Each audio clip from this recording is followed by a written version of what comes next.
नमस्कार साथियों, स्वागत है आप सभी लोगों का एक बार फिर से कैरियर इंडिया एजुकेशन में। आज अपन चर्चा करने वाले हैं अर्थशास्त्र के पार्ट 2 पर। अपन ने अर्थशास्त्र की पार्ट 1 की जो क्लास है वो ले ली है दोस्तों। उसमें लगभग में 150 के आसपास क्वेश्चन थे। टोटल क्वेश्चन 251 है। इस क्लास को 2 पार्ट में बनाने का इसलिए मतलब था क्योंकि एक पार्ट काफ़ी बड़ा हो जाता और जब आप बड़ा देख लेते हैं तो आप मन में सोचने लगते हैं कि अरे यार इतने सारे को कौन याद करे, इसलिए इसको 2 पार्ट में लाया गया है। तो दोस्तों आज पार्ट 2 की बात है। हम लास्ट क्वेश्चन को देख लेते हैं कि कहाँ पर अपन ने इसको छोड़ा था। तो लास्ट क्वेश्चन था कि रेपो दर का नियमन कौन करता है, तो भारतीय रिजर्व बैंक। ठीक है, अब इसके बाद अपन इस क्लास को चालू करेंगे।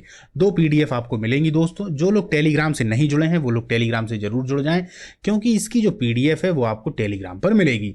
और बिना पीडीएफ के कोई भी क्लास काम की नहीं होती। इसलिए नहीं होती कि मान लीजिए आपने एक बार देखा, दूसरी बार आप पता नहीं कब देख पाए, नहीं देख पाए, लेकिन पीडीएफ यदि आपके पास में आ गई तो आप उसको कभी भी देख सकते हैं। तो टेलीग्राम से जरूर जुड़ जाएं, जिसका जो लिंक है डिस्क्रिप्शन बॉक्स में दिया हुआ है। चलिए दोस्तों अपन इसको चालू करते हैं। पहली प्रश्न है कि ऑपरेशन ट्विस्ट किसके द्वारा प्रारंभ किया गया था। तो दोस्तों ये आरबीआई के द्वारा प्रारंभ किया गया था। किसके द्वारा? आरबीआई के द्वारा या रिजर्व बैंक के द्वारा। वह दर जिस पर बैंक रिजर्व बैंक उधार देता है क्या कहलाता है? समझिएगा, वह दर जिस पर रिजर्व बैंक उधार देता है क्या कहलाता है? रिवर्स रेपो दर। याद रखिए, रिवर्स रेपो दर। बैंकों को अपने रोकड़ शेष और कुल परिसंपत्ति के माध्यम के मध्य एक निश्चित अनुपात रखना पड़ता है। उसको हम क्या कहते हैं? सांविधिक तरलता अनुपात, SLR। आप लोगों ने यदि अर्थशास्त्र पढ़ा होगा तो CRR, SLR ये सब आप लोगों ने अच्छे से पढ़ रखे होंगे। एक एक लाइन में सीधा ऐसा प्रश्न इनसे बन जाता है। कभी कभार कुछ ऊपर कुछ नीचे के चक्कर में हम इसमें गलत कराते हैं, इसलिए लाइन को बेहद ध्यान से पढ़ें, एकदम अच्छे से पढ़ें ताकि आप वहां पर गलत ना कर पाएं। भारतीय रिजर्व बैंक के द्वारा CRR, अब बात किसकी हो रही है? CRR की। CRR में वृद्धि से क्या प्रभाव पड़ेगा? तो मौद्रिक तरलता में कमी आ जाती है। क्या हो जाता है? मौद्रिक तरलता में कमी आ जाती है। जब कमी की चर्चा होगी तो निशान को नीचे की तरफ अपने नोट्सों में बनाया करिए। आगे चलते हैं। मौद्रिक नीति समिति का अध्यक्ष कौन होता है? ये जो मौद्रिक नीतियां हैं, मुद्रा से संबंधित नीतियां हैं, इनके जो अध्यक्ष हैं वो कौन होते हैं? तो रिजर्व बैंक के गवर्नर होते हैं। कौन होते हैं? रिजर्व बैंक के गवर्नर होते हैं। बताइएगा आप लोग कि इस समय रिजर्व बैंक के गवर्नर कौन है। हालांकि इसके पिछली वाली जो क्लास थी उसमें अपन ने इसको डिस्कस किया था काफी अच्छे से। चलिए आगे चलते हैं। वे ऋण जिसके ब्याज की दर परिवर्तनशील होती है उन्हें क्या कहा जाता है? तो फ्लोटिंग दर। क्या कहा जाता है? फ्लोटिंग दर, फ्लोटिंग रेट्स लोन। बुलिश और बियरिश अवधारणा किससे संबंधित है? ये आप लोगों ने सुन रखे होंगे, शेयर बाजार से। बुलिश और बियरिश। गिल्ट एज्ड बाजार किससे संबंधित है? तो ये सरकारी प्रतिभूतियों से संबंधित है। सरकारी प्रतिभूतियों से संबंधित है। मैं पेन को बदल लेता हूं दोस्तों, क्योंकि शायद रेड और रेड आपको थोड़ा सा समझ में नहीं आ रहा होगा, तो यहां से मैं ब्लैक ले लेता हूं। ठीक है, चलिए। कोई बाजार क्रेता बाजार कब कहलाता है? जब मांग से पूर्ति अधिक होती है। अब ज्यादा अच्छा लग रहा है, ठीक? जब मांग से पूर्ति अधिक होती है। भारत के राष्ट्रीय शेयर बाजार का मुख्यालय कहां पर है? तो मुंबई में। ये याद रखिएगा, मुंबई में। क्लियर? शेयर बाजार में चलने वाले बृहद कारोबार, जो जितना कारोबार चलता है, को कौन सी संस्था नियंत्रित और नियमित करती है? नियंत्रण का मतलब हो गया कंट्रोल, और नियमित का मतलब उसमें एक तरीके से नियमों को बनाना, और नियमों को बना लेने के बाद उसी के अनुसार चलेगा। तो ये जो काम है सेबी का है। सेबी को भारतीय बाजार का वॉच डॉग भी कहा जाता है। क्या कहा जाता है? Watch dog. ये वाली चीज को अपन ने पिछली वाली क्लास में देखा था, तो यहां से भी ये वाली बात क्लियर हो जाती है। ठीक है। भारत के प्रमुख शेयर बाजारों में सर्वाधिक कारोबार कौन सा बाजार करता है? तो राष्ट्रीय शेयर बाजार जो है सर्वाधिक कारोबार करता है। याद रखिएगा, यहां से प्रश्न आता है, बार बार आता है, इंपॉर्टेंट है। यहां पर स्टार को लगा ले कि भारत के प्रमुख शेयर बाजारों में सर्वाधिक कारोबार कौन सा बाजार करता है? तो राष्ट्रीय शेयर बाजार, national stock exchange, NSE। Insider trading का संबंध किससे है? तो ये शेयर बाजार से है। बार बार पूछा जाता है दोस्तों ये वाला क्वेश्चन, हालांकि सरल है, सभी लोग इसको जानते हैं, नॉर्मल व्यक्ति तो इसको जानता ही है। दलाल स्ट्रीट कहाँ स्थित है? तो ये दोस्तों मुंबई में स्थित है। कहाँ है? मुंबई में। यदि किसी देश में पूंजी निर्माण हो रहा है तो उसकी अर्थव्यवस्था पर क्या प्रभाव पड़ेगा? तो देखिए, आर्थिक समृद्धि में अनिवार्य रूप से वृद्धि हो जाएगी। तो अब निशान हम कैसा बना देंगे? ऊपर की ओर। क्लियर है? यदि किसी देश में पूंजी का निर्माण हो रहा है तो उसकी अर्थव्यवस्था पर क्या प्रभाव पड़ेगा? आर्थिक समृद्धि में अनिवार्य रूप से वृद्धि हो जाएगी। ठीक है। किसी भी देश के लिए समृद्धि का सबसे उपयुक्त मापदंड हम किसे मानते हैं या किसे माना जाता है? तो प्रति व्यक्ति वास्तविक आय को। ये बात बिल्कुल सही है। जब भी हमें किसी देश की आर्थिक समृद्धि का पता लगाना है, चाहे अमेरिका की बात कर लें, चीन की बात कर लें या जिम्बाब्वे की बात कर लें, मैंने एक ऊपर बताया, एक नीचे बताया, है ना। जब भी हमें, तो हम क्या देखेंगे कि भैया ये जो देश है, इस देश में यहाँ के व्यक्तियों की वास्तविक आय क्या है। वास्तविक आय से हम समझ जाएंगे कि वो कितना आर्थिक स्थिति उसकी सुदृढ़ है या आर्थिक स्थिति कमजोर है। चलिए आगे चलते हैं। भारत में राष्ट्रीय आय समूहों का आकलन किसके द्वारा किया जाता है? तो दोस्तों CSO के द्वारा, यानी केंद्रीय सांख्यिकी संगठन के द्वारा। चलिए आगे चलते हैं। वह कर जो क्रेता, ये व्यापम का बहुत अच्छा प्रश्न है दोस्तों, याद रखिएगा। ESB बोलने लगे हैं अब तो, मैं बार बार व्यापम बोल देता हूं। क्लियर? तो उनका ये बहुत महत्वपूर्ण प्रश्न है, केंद्रीय सांख्यिकी संगठन के द्वारा राष्ट्रीय आय समूहों का आकलन। ठीक। वह कर जो क्रेता के लिए प्रत्यक्ष रूप से वस्तु के मूल्य की वृद्धि नहीं करता हो, क्या कहलाता है? तो आयकर है। क्या है? आयकर, इनकम टैक्स। ठीक है, इनकम टैक्स। आयात एवं निर्यात पर लगाई जाने वाले कर को किस नाम से जानते हैं? तो दोस्तों इसको जानते हैं सीमा कर से, कस्टम्स ड्यूटी। ठीक। सेवा कर, बिक्री कर, उत्पाद शुल्क तथा सीमा शुल्क किस श्रेणी के अंतर्गत आते हैं? अप्रत्यक्ष कर। 3 स्टार लगाइए इसमें, बहुत ज्यादा इंपॉर्टेंट है। 3, 4, 5 इनमें से किसी को भी उठा लेगा। 1, 2, 3, है ना, 4, किसी को भी उठा लेगा। बताइए प्रत्यक्ष कर है, अप्रत्यक्ष कर है? तो इनको तो भैया भूलना ही नहीं है ना। लेकिन भूलना नहीं है तो उसके पहले एक बात भी तो है कि याद भी तो रहना चाहिए।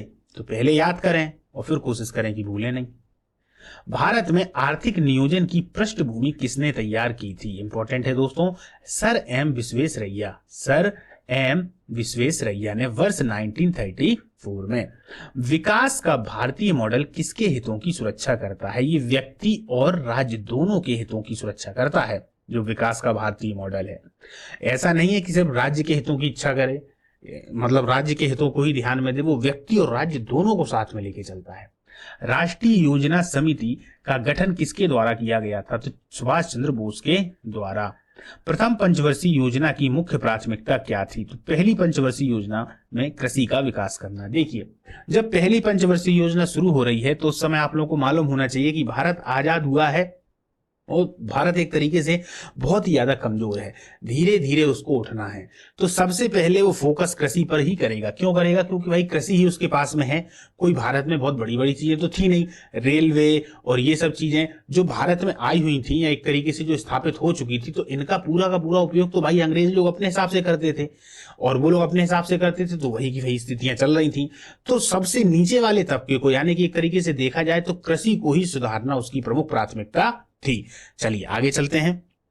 देश में समाजवादी समाज की स्थापना का संकल्प किस पंचवर्षीय योजना में लिया गया था? तो ये द्वितीय पंचवर्षीय योजना में लिया गया था। ठीक। भारत में आर्थिक नियोजन की वास्तविक शुरुआत द्वितीय पंचवर्षीय योजना से हुई थी। इस योजना के वास्तुकार किसे माना जाता है? तो PC महालनोबिस। इसको याद रखना कि ये सेकेंड पंचवर्षीय योजना से जुड़े हुए हैं, द्वितीय पंचवर्षीय योजना से जुड़े हुए हैं। ठीक है।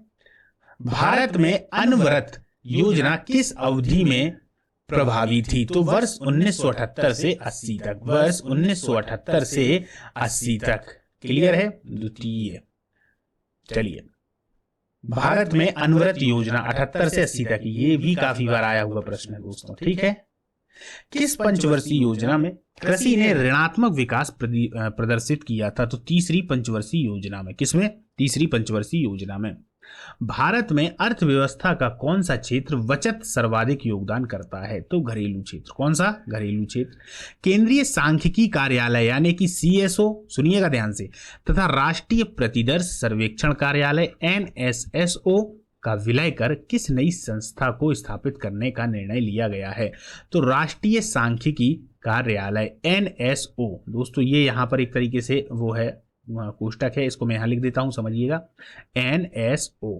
ठीक है, ये जो जीरो है वो गलती से हो गया है, इसकी जगह ये कोष्टक है, NSO। ठीक। वर्ष 1944 में गांधीवादी योजना किसने प्रतिपादित की थी? ये की थी श्रीमन नारायण अग्रवाल ने। ये प्रश्न भी पूछा गया है। किस पंचवर्षीय योजना में विकास केंद्र उपागम अपनाया गया था? चतुर्थ पंचवर्षीय योजना में, चौथे नंबर वाली पंचवर्षीय योजना में विकास केंद्र उपागम अपनाया गया था। निर्धारित अवधि से एक वर्ष पूर्व भी समाप्त होने वाली पंचवर्षीय योजना कौन सी थी? तो पांचवी पंचवर्षीय योजना, ये एक वर्ष से पूर्व ही समाप्त हो चुकी थी, क्योंकि उस समय पर एक तरीके से सरकार बदलने के चक्कर में। सर्व शिक्षा अभियान बहुत इंपॉर्टेंट दोस्तों, 3 बार लगाइए इसमें। तो सर्व शिक्षा अभियान की शुरुआत किस पंचवर्षीय योजना के आरंभिक वर्षों में हुई थी? तो दोस्तों ये 10वीं पंचवर्षीय योजना के आरंभ में हुई थी। सर्व शिक्षा अभियान, स्कूल चले हम, आप लोगों ने सुन रखा होगा, ऐसी पेंसिल बनी होती थी, ऐसी पेंसिल, और उस पर बच्चे लोग बैठे हुए होते थे। ये इस तरीके का लोगो था उसमें, है ना, आप लोगों को याद होगा। चलिए आगे चलते हैं। विदेशी मुद्रा जिसमें त्वरित प्रवास, क्विक माइग्रेशन ट्रेंड की प्रवृत्ति होती है, क्या कहलाता है? तो उसको हम कहते हैं गरम मुद्रा। क्या कहते हैं? गरम मुद्रा। भारत में मुद्रा एवं शाख का नियंत्रण किसके द्वारा किया जाता है? तो भाई साहब रिजर्व बैंक के द्वारा, RBI। ठीक है, चलिए आगे चलते हैं। सर्वप्रथम आधुनिक बैंकिंग का विकास किस देश में हुआ था? तो दोस्तों नीदरलैंड में वर्ष 1609 में। कब हुआ है? वर्ष 1609 में, इसको याद रखिएगा। भारत में केंद्रीय बैंक की स्थापना का प्रथम प्रयास किस आयोग के द्वारा किया गया? चैम्बरलिन आयोग, 1914।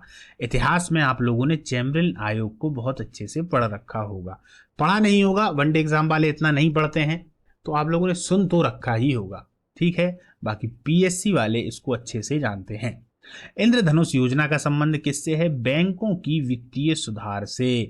बहुत बार आया हुआ है दोस्तों ये प्रश्न। ESB यानी जो व्यापम है, पहले व्यापम थी, व्यापम बहुत पूछा करता थी, इंद्रधनुष का योजना का संबंध किससे है। लगातार ये 2-3 परीक्षाओं में आया हुआ प्रश्न था। वाणिज्य बैंक की सूची के अंतर्गत आते हैं संघ सूची। ठीक। नरसिम्हन समिति का संबंध किससे है? बैंकिंग संरचना में सुधारों से, बैंकिंग संरचना में सुधारों से। मुद्रास्फीति के कारण अर्थव्यवस्था में क्या परिवर्तन आते हैं? वस्तुओं के मूल्य में वृद्धि होती है। क्या होता है दोस्तों? वस्तुओं के मूल्य में वृद्धि होती है। मुद्रा के मूल्य में कमी आ जाती है। तो वस्तुओं के मूल्य में क्या होगी? वृद्धि होगी। और मुद्रा के मूल्य में क्या होगी? तो कमी आ जाएगी। तो यहाँ मुद्रा लिखिए, यहाँ वस्तु लिखिए। ठीक है, हाँ। अब और किसके कारण? मुद्रास्फीति के कारण। ऊपर लिखिए मुद्रास्फीति। तो ये आपका स्ट्रक्चर बन गया। बस इतना ही तो करना है। भारत में मुद्रास्फीति मापन की सबसे लोकप्रिय माप क्या है? उपभोक्ता मूल्य सूचकांक, CPI। क्या है? CPI। अब यहीं पर आप CPI को भी जोड़ दीजिए, CPI। तो हमने मुद्रास्फीति में क्या देखा कि जब हम वस्तुओं के मूल्य में वृद्धि होगी और मुद्रा के मूल्य में कमी होगी, CPI के द्वारा इसको मापा जाता है। ठीक है। उपभोक्ता मूल्य सूचकांक की गणना किस आधार पर की जाती है? तो वस्तुओं एवं सेवाओं दोनों की कीमतों के आधार पर। मुद्रा बाजार का नियमन व नियंत्रण किसके द्वारा किया जाता है? भारतीय रिजर्व बैंक के द्वारा। चलिए आगे चलते हैं। भारतीय प्रतिभूति और विनिमय बोर्ड सेबी का मुख्यालय कहां पर स्थित है? तो मुंबई में। कहां पर है? मुंबई में। RN मल्होत्रा समिति किस क्षेत्र से संबंधित है? बीमा क्षेत्र से। किससे? बीमा क्षेत्र से। बॉम्बे स्टॉक एक्सचेंज का संवेदी सूचकांक, सेंसरी इंडेक्स कौन सा है या क्या कहलाता है? तो ये है सेसेंक्स। ठीक है। ISO प्रमाण पत्र प्राप्त करने वाला, 2000 की बात है, मतलब 2000 ISO प्रमाण पत्र प्राप्त करने वाला भारत का पहला और विश्व का दूसरा स्टॉक एक्सचेंज कौन सा है? तो दोस्तों बॉम्बे स्टॉक एक्सचेंज है। वो क्या करते हैं दोस्तों, यहाँ पर जो ऑप्शन है वो बदल देते हैं। हम बॉम्बे स्टॉक एक्सचेंज को पुराना समझते हैं, मतलब पुराना तो है ही वो, तो हम इसमें कंफ्यूज में हो जाते हैं, लेकिन याद रखिएगा इसका जो आंसर है वो बॉम्बे स्टॉक एक्सचेंज ही है, BSE। निक्की किससे संबंधित है? तो ये टोक्यो जापान स्टॉक एक्सचेंज में अंश मूल्य सूचकांक से। टोक्यो जापान स्टॉक एक्सचेंज में अंश मूल्य सूचकांक से। सरकारी व्यय को नियंत्रित करने वाला मंत्रालय कौन सा है? वित्त मंत्रालय। कौन सा है? वित्त मंत्रालय। शराब पर उत्पाद कर किसके द्वारा लगाया जाता है? राज्य सरकार के द्वारा। याद रखिए, शराब पर उत्पाद कर राज्य सरकार के द्वारा। इष्टतम करारोपण का सिद्धांत किसने प्रतिपादित किया था? तो रैमसे ने। किसने? रैमसे ने। आय की वृद्धि के साथ कर की दर में वृद्धि होना किस प्रकार के करारोपण का विशिष्ट गुण है? प्रगतिशील करारोपण का। प्रगतिशील करारोपण का। रेल बजट को आम बजट के साथ प्रस्तुत करने की अनुशंसा किस समिति ने की थी?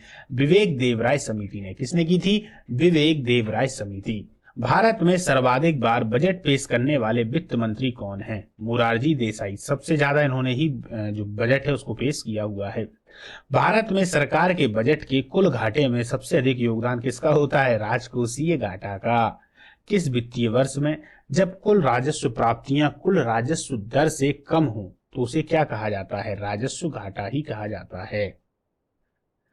राजकोषीय नीति का आरंभ किस वर्ष से माना जाता है? वर्ष 1936 से। कब माना जाता है दोस्तों? वर्ष 1936 से। कृषि मूल्य आयोग का नाम परिवर्तित करके कृषि लागत और मूल्य आयोग कब किया गया? वर्ष 1985 में। कब किया गया? वर्ष 1985 में। राष्ट्रीय कृषि अनुसंधान प्रबंधन अकादमी नार्म कहाँ स्थित है? हैदराबाद में। कहाँ है? हैदराबाद में।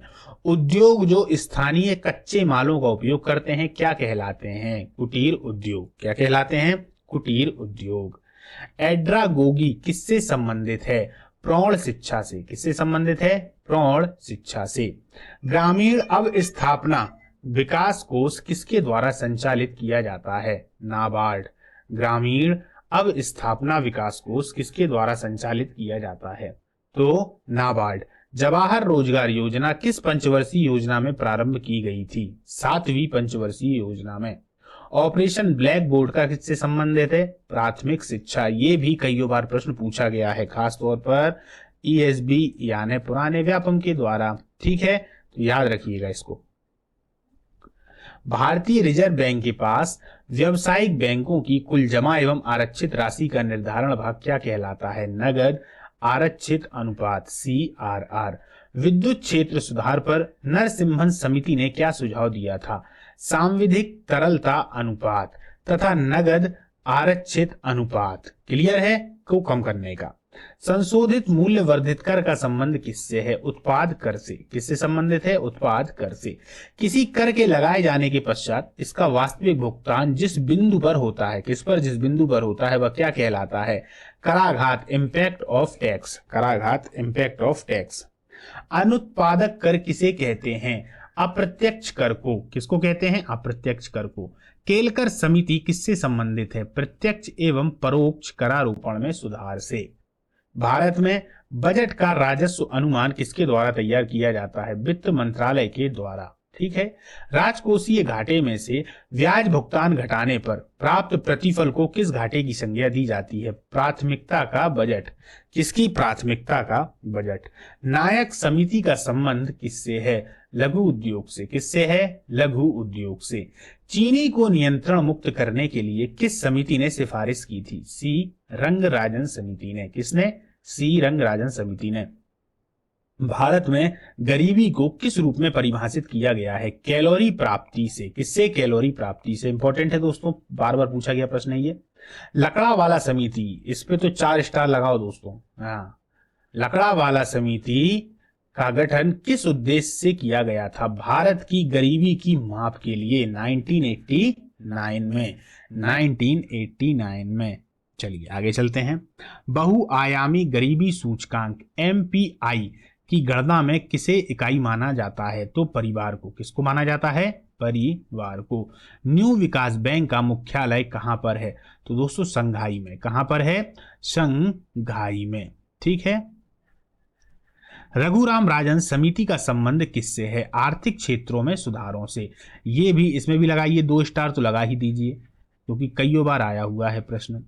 आर्थिक विकास के क्षेत्रक दृष्टिकोण के प्रतिपादक कौन थे? फिशर और क्लार्क। ये भी कई बार आया है, फिशर तथा क्लार्क। पर ये सरल सा प्रश्न है, काफी लोग इसको तुरंत बता देते हैं। भारत की घरेलू बचतों में सर्वाधिक हिस्सा किसका है? तो भौतिक परिसंपत्तियों का। किसका है? भौतिक परिसंपत्तियों का। गरीबी हटाओ विषय वस्तु पर आधारित गरीबी उन्मूलन कार्यक्रम को किस पंचवर्षीय योजना के में प्रारंभ किया गया था? बहुत इंपॉर्टेंट है दोस्तों, पांचवी। कौन सी? पांचवी पंचवर्षीय योजना। पंचवर्षीय योजना, ठीक है, पांचवी। भारतीय रिजर्व बैंक के पास विभिन्न व्यावसायिक बैंकों की कुल जमा एवं आरक्षित राशि का निर्धारण भाग क्या कहलाता है? नगद आरक्षित अनुपात, CRR। 11वीं पंचवर्षीय योजना में शिक्षा से संबंधित विषय वस्तु क्या थी? अनिवार्य प्रारंभिक शिक्षा। कौन सी थी? अनिवार्य प्रारंभिक शिक्षा 11वीं पंचवर्षीय योजना में। देखिए दोस्तों, आप लोग गौर करेंगे तो जब पहली पंचवर्षीय योजना थी तो हमको मजबूत होना था, और सबसे जो भारत की मुख्य एक तरीके से चीज को देखें या मुख्य विशेषता को देखें तो कृषि है ना, कृषि है, किसान है, जब पहली पंचवर्षीय योजना की बात चल रही है। लेकिन धीरे धीरे हमने देखा कृषि में विकास होता चला गया, हरित क्रांति आ गई, कृषि काफी ज्यादा फल फूल गई, औद्योगिकरण होने लगा, सेवा का क्षेत्र भी बढ़िया होने लगा। तब हमने 11वीं पंचवर्षीय योजना में शिक्षा से संबंधित विषय पर हमने किया, किस पे गौर किया? अनिवार्य प्रारंभिक शिक्षा। क्योंकि जीवन में सबसे पहले वास्तविक जो चीजें हैं वो होनी बहुत ज्यादा जरूरी है, उसके बाद में दूसरी हम ऐसी चीजों की उपयोगिता को रखते हैं कि जो फिर अन्य हो। लेकिन जो पहली है प्रमुख उपयोगिता, वो तो यार एक तरीके से देखा जाए तो खाना है, खाने के बाद में कपड़े हैं, उसके बाद रहने के लिए घर है। तो बेसिक जब हमारा शुरुआत में था तो हमने कृषि पर ही ध्यान दिया था। उसके बाद धीरे धीरे चीजें बढ़ती चली गई, और फिर 11वीं पंचवर्षीय योजना, देखिए अनिवार्य प्रारंभिक शिक्षा। चलिए आगे चलते हैं। चलिए दोस्तों, तो आज की जो अपनी ये क्लास है वो समाप्त होती है। आपके पूरे के पूरे जो क्वेश्चन है वो यहाँ पर हो जाते हैं। अब हम मिलेंगे दोस्तों अगली क्लास में किसी महत्वपूर्ण टॉपिक के साथ में। आप लोग इन दोनों क्लासों को अच्छे से देख लीजिएगा, एक एक प्रश्न महत्वपूर्ण है, और इन्हीं से वन डे एग्जाम के लिए जो प्रश्न है वो आ जाते हैं। तो कोई दिक्कत नहीं है, इसको अच्छे से करिए। PDF आपको टेलीग्राम पर मिल जाएगा। नमस्कार, मिलते हैं अगली क्लास में।